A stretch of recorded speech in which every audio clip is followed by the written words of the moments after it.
dog. Ow, ow, ow. And I have here the puppet cat. Meow, meow, meow, meow, meow.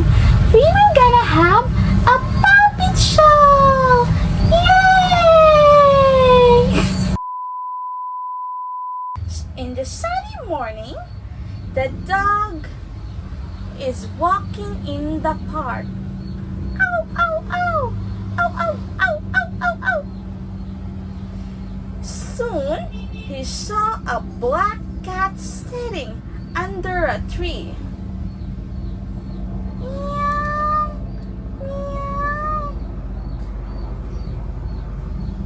Hello, my name is Black Dog. Hello, I am Black Cat. Your fur is black just like mine. You're right. We have the same color.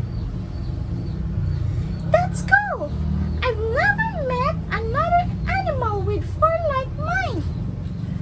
Me neither. Maybe we can be friends? I like that. The black dog and the black cat spent the afternoon talking, walking, and playing in the park. That's so cool! I like that.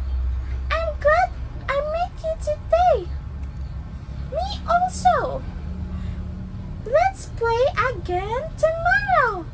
Oh, that's nice. Okay, let's meet here again tomorrow.